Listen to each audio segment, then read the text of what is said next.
Tartsatok velem egy különleges utazásra a La Manche csatorna szívébe, oda, ahol egy apró sziget őrzi a történelem lenyomatát, és ahol Franciaország és Anglia tekintete évszázadok óta találkozik. I don't think so. No, no, no, no. Maybe someday you'll have it your way. Maybe someday it'll all work out.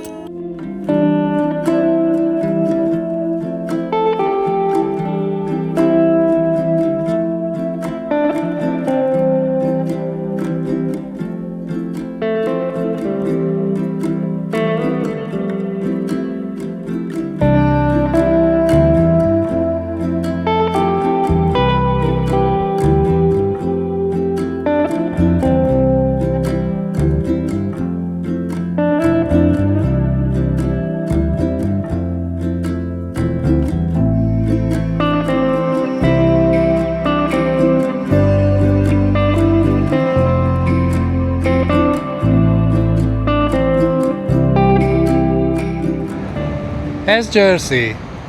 Mindössze 22 kilométerre fekszik Normandia partjától, mégis évszázadokon át brit kézben maradt. Jersey nem része az Egyesült Királyságnak, egy különös státusszal bíró brit koronafüggőség. Saját parlamenttel, saját jogrendszerrel és saját identitással. Egy külön világ, ahol a Jerry Ice, a norman-francia nyelvjárás évszázadokon keresztül volt az első nyelv, míg nem a 20. században az angol átvette a helyét.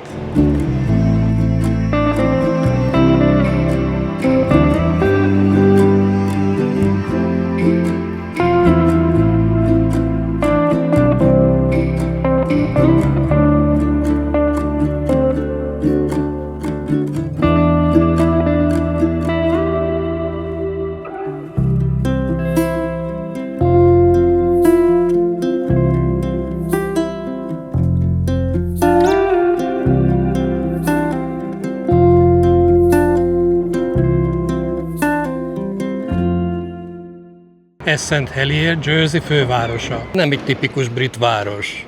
Franciás hangulata van, mégis brit precizitással működik.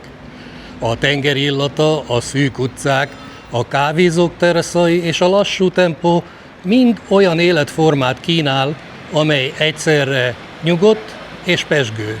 A Halkett Place és a Bass Street nyüzsgő bevásárló utcái, a Pearson pub golyónyomai, a Hermitás csendje, mind egyetlen történet részei. Egy városé, amely nem csak tanúja volt a múltnak, hanem őrzője is annak. 6 kilométerre St. Helier nyüzsgésétől.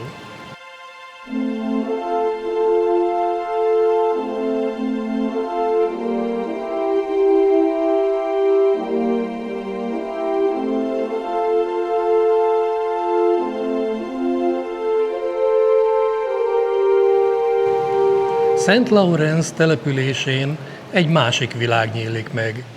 Egy világ, amely nem a felszínen él, hanem a föld alatt dobog. Lassan, mélyen, emlékezve. Ez a Jersey háborús alagutak története. Egy alagúté, amelyet nem a remény vájt, hanem a félelem.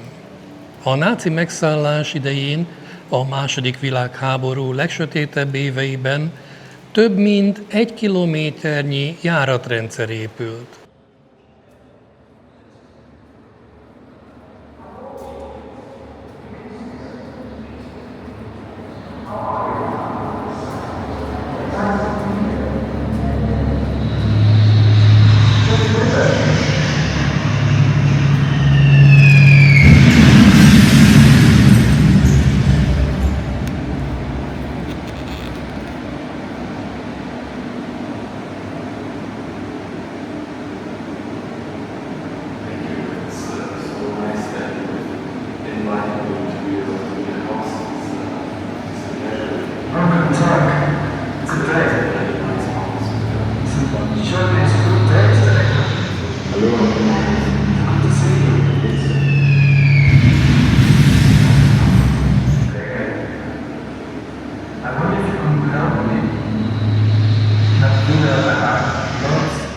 katonák keze által, hanem kényszermunkások, hadifoglyok, kelet-európai civilek verejtékéből.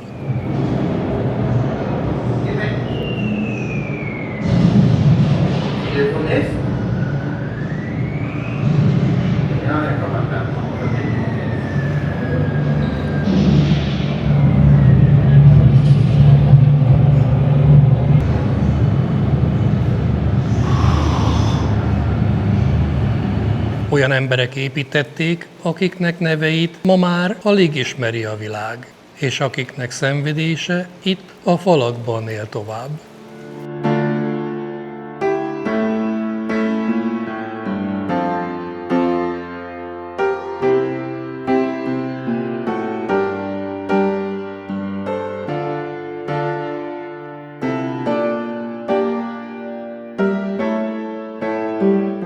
A sziget lakói némán figyeltek, de a csend mögött ott volt az ellenállás. Élelmet csempésztek, ruhát adtak, életüket kockáztatták. Mert a szabadság nem mindig hangos, néha suttogásban él.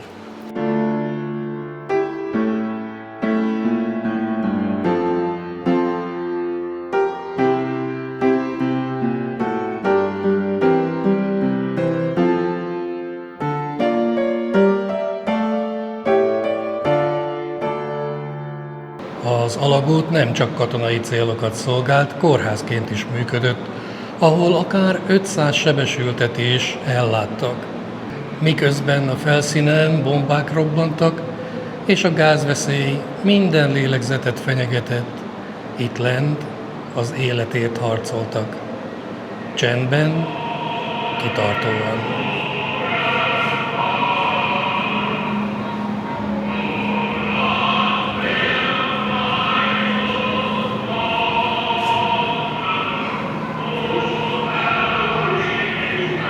Ma ez a hely múzeum.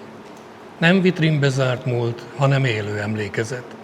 Tárgyakat, sorsokat, döntéseket őriz. És egy kérdést, amely minden látogatót megszólít. Te mit tettél volna?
midnight expedition reported and simultaneously to the Soviet High Command. Hostilities will end officially at 1 minute after midnight tonight, Tuesday, the 8th of May. But in the interest of saving lives, the ceasefire began yesterday to be counted along all the fronts. Guarantees of total, and these comes with the pressure coming. Pressure of the pressure miles and consolidation. Declare war.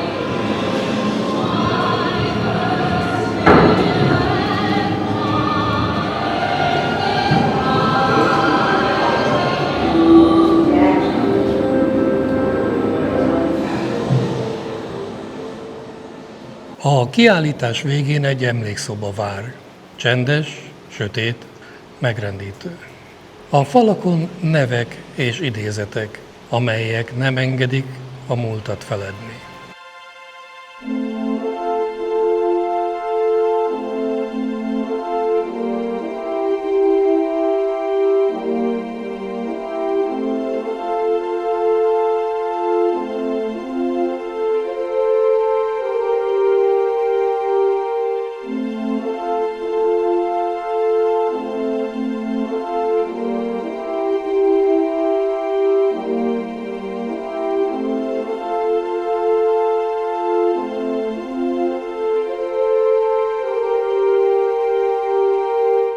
És ha elég bátor vagy, az alagút mélyén egy szabaduló szoba rejtőzik, ahol rejtett kódok, egyetlen kijárat és egyetlen esély vár.